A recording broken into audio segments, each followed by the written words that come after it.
बिस्मिल्लाहिर्रहमानिर्रहीम। अस्सलामु अलैकुम एवरीवन। आज की वीडियो में हम the mill on the floss जो नावल है जो कि जॉर्ज इलियट ने लिखा है उसकी थीम्स और सेटिंग को थॉरोली डिस्कस करेंगे। सबसे पहले सेटिंग देख लेते हैं।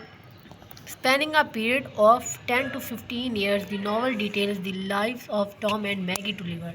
ये जो नावल है ये 10 to 15 ईयर्स का इसमें पीरियड है, उसके ऊपर कंसिस्ट करता है और ये टॉम और मैगी टुलिवर की स्टोरी के ऊपर बेस्ड है। सिबलिंग्स हैं जो कि बहन भाई हैं जो कि डॉलर मिल के ऊपर ग्रो करते हैं जो कि रिवर फ्लॉस के करीब है। जो मिल है वो रिवर फ्लॉस के जंक्शन के ऊपर है और जो माइनर रिवर रिपल है वो भी इसी के करीब है। और ये जो इस रिवर के करीब जो विलेज है उसको सेंट ओग्स कहते हैं जो कि लिंकनशायर इंग्लैंड में वाक़ है। और ये जो स्टोरी है इसी सेटिंग के अंदर ही होती है। डॉलट मिल है एक जो कि रिवर फ्लॉस के करीब है और ये जो गांव है इसके नज़दीक वो सेंट ओग्स है लिंकनशायर में जो कि इंग्लैंड में है। George Eliot wrote this novel while staying in the Lincolnshire village of Morton and St Oaks is based on the village. George Eliot ने ये नावल तब लिखा जब वो लिंकनशायर में एक विलेज मॉर्टन में रह रही थी और उन्होंने सेंट ओक्स विलेज के ऊपर बेस्ड ये स्टोरी लिखी। सेंट ओक्स ये उन्होंने एक फिक्शनल विलेज क्रिएट किया था अपने माइंड में और इसको फिक्शनली ही उन्होंने अपने नावल के अंदर पोर्ट्रे किया है।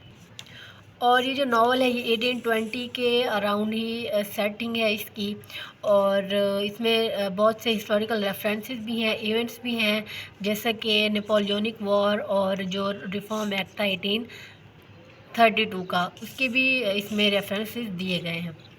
अब थीम्स देख लेते हैं। सबसे पहले थीम है the claim of the past upon present identity. इस नावल में जो पास्ट है वो एक क्यूमुलेटिव प्रेजेंस रखता है दोनों ही सिबलिंग्स के ऊपर, मैगी के ऊपर भी और टॉम के ऊपर भी, जो कि जिसका इन्फ्लुएंस जो है वो ओपन हमें दिखाई देता है इस नावल के अंदर। जो first carefully sketch out book है मैगी एंड टॉम टुलिवर के चाइल्डहुड की, वो फिर बाद में पास्ट बन जाते हैं क्योंकि इसकी एडिशंस आई थी। तो इसमें जो फर्स्ट बुक है वो टॉम एंड मैगी की चाइल्डहुड के ऊपर बेस्ड है जो कि बाद में नावल का पास्ट बन जाता है। मैगी जो है वो एक मेमोरी होल्ड करती है अपने चाइल्डहुड की और उसको सेक्रेट समझती है और उसका जो कनेक्शन है उस टाइम के साथ वो उसके फ्यूचर को अफेक्ट करता है, उसके फ्यूचर के जो बिहेवियर्स होते हैं उनको अफेक्ट करता है। इसमें जो पास्ट है इस नावल के अंदर वो एक ऐसी चीज़ नहीं है जिससे छुटकारा पाना चाहता हो कोई या जिससे बचना चाहता हो, और ना ही एक ये कोई ऐसी चीज़ है जो कि दोबारा राइज हो के जो कैरेक्टर्स हैं उनके लिए परेशानी का बायस बनेगी। पास्ट में इसका ऐसा कोई रोल नहीं है।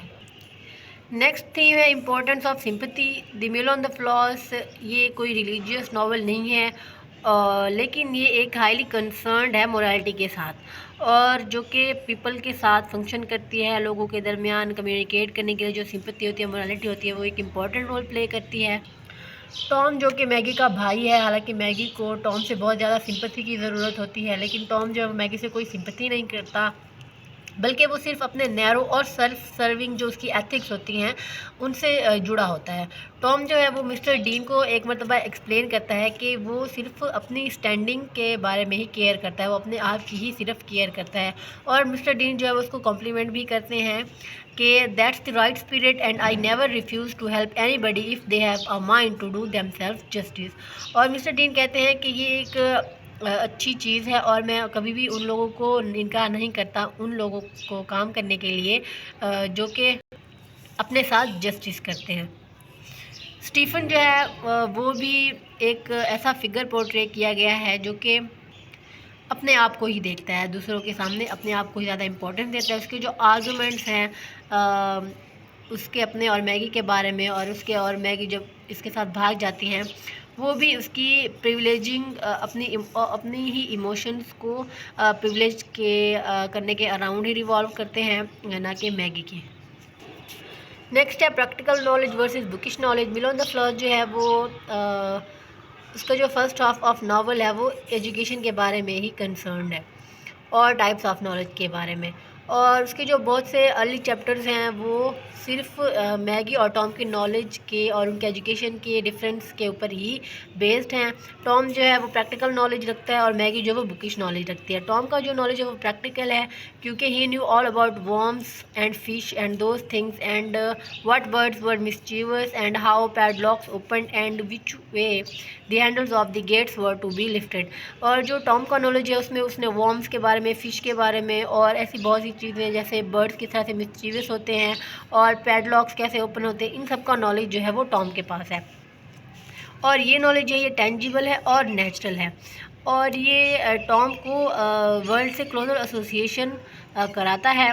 जबकि जो मैगी का नॉलेज है वो एक तरह से कॉम्प्लिकेटेड है। उसकी जो इमेजिनेशन है, उसकी जो बुक्स के लिए प्यार है उसका, वो इस तरह से डिपिक्ट किया गया है कि वो इस दुनिया से भागना चाहते हैं, दुनिया से एस्केप हासिल करना चाहते हैं। The world outside the books was not a happy one, Maggi felt. और मैगी को लगता था कि जो किताबों से बाहर की जो दुनिया है वो अच्छी दुनिया नहीं है। नेक्स्ट है effect of society upon individuals. ये भी एक इंपॉर्टेंट थीम है मिल ऑन द फ्लॉस की। मिल ऑन द फ्लॉस जो है वो विक्टोरियन एरा को रिप्रेजेंट करता है और स्पेशली जो विक्टोरियन एरा है वो वुमेन को किस तरह से डिपिक्ट करता है। फॉर एग्जांपल जो एक्सपेक्टेशन है सोसाइटी की मैगी के लिए वो ये है कि वो एक लेडी बने, मीन्स कि वो अपने आप को देखे, अपने आप को संवारे, खूबसूरत बने, खूबसूरत लगे, अपना ख्याल रखे। जबकि जो मैगी है वो एडवेंचर को ज़्यादा एडमायर करती है, उसका जो इंटरेस्ट है वो दूसरी चीज़ों में ज़्यादा है, बुकिश नॉलेज ज़्यादा रखती है वो। और दूसरी तरफ जो टॉम है उसको भी सोसाइटी जो है वो बहुत ज़्यादा सपोर्ट करती है, प्रमोट करती है क्योंकि वो प्रैक्टिकल नॉलेज रखता है। इसी तरह सोसाइटी का भी बहुत इफ़ेक्ट है टॉम और मैगी की लाइफ के ऊपर, ये भी एक इम्पॉर्टेंट थीम है। नेक्स्ट थीम है मिल ऑन द फ्लॉस की, वो है जेंडर डिस्पैरिटी। जेंडर डिस्पैरिटी जो है मिल ऑन द फ्लॉस में वो बहुत इंपॉर्टेंट रोल प्ले करती है और मैगी की स्टोरी को अंडरस्टैंड करने के लिए ये इम्पॉर्टेंट पॉइंट है, थीम है। मैगी जो एक इंटेलिजेंट है, फैसिनेटिंग वुमेन है, लेकिन जो वर्ल्ड है जिसमें वो पैदा हुई है वो उसको इसकी इमेजिनेशन और इंटेलिजेंस के लिए कुछ भी पे नहीं करती, कुछ भी उसको अप्रिशिएट नहीं किया जाता और उसके टैलेंट्स को भी ज़्यादा अप्रिशिएट नहीं किया जाता। वुमेन जो है वो अज्यूम की जाती थी कि वो गॉसिप्स में ज़्यादा इंटरेस्ट रखें और कस्टम्स एंड ट्रेडिशंस को बहुत ज़्यादा वैल्यू करें देन रीडिंग। तो इस तरह से जो जेंडर डिस्पैरिटी है उसको भी हाईलाइट किया गया है इस नावल के अंदर। और जो कस्टम और कल्चर के साथ जो अधेरेंस है उसको ज़्यादा वैल्यू किया गया था और रादर देन इंटेलिजेंस या नॉलेज को। Renunciation and sacrifice. रिनंसिएशन और सेक्रीफाइस जो हैं वो भी मेजर थीम्स हैं और मेजर रोल प्ले करते हैं मैगी और टॉम की लाइफ में। उसके फादर की लॉस के बाद उसके फादर की जो प्रॉपर्टी चली जाती है तो जो टॉम है वो अपनी लाइफ जो है वो अपने फादर के डेब्ट्स को, कर्ज़ों को पे करने में लगा देता है और अपनी मिल जो है उसको वापस लेने के लिए अपनी ज़िंदगी जो है वो लगा देता है, वक्फ कर देता है, बहुत काम करता है। वो जो मिस्टर वेकम है उनके लिए काम करने के उस पर अपनी ज़िंदगी जो है वो लगा देता है।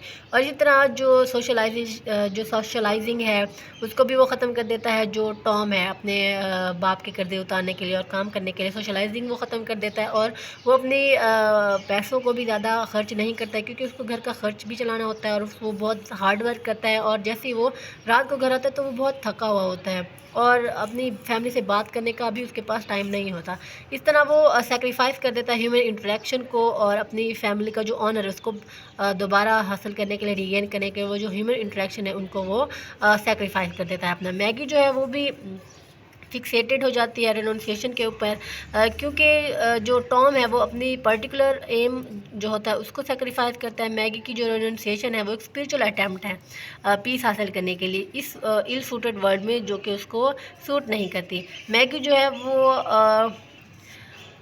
है वो फाइंड करते हैं कॉन्फ्लिक्ट, मतलब उसका कॉन्फ्लिक्ट चल रहा होता है, उसकी इनवर्ड इम्पल्स, उसके अंदर की जो थॉट्स होती हैं, फीलिंग्स होती हैं और जो आउटर वर्ल्ड होती है उनके दरमियान इसका कॉन्फ्लिक्ट चल रहा होता है जो कि एक इमेजिनेटिव और पैशनेट नेचर की लड़की के लिए या किसी भी इंसान के लिए बहुत प्रॉब्लम क्रिएट करता है।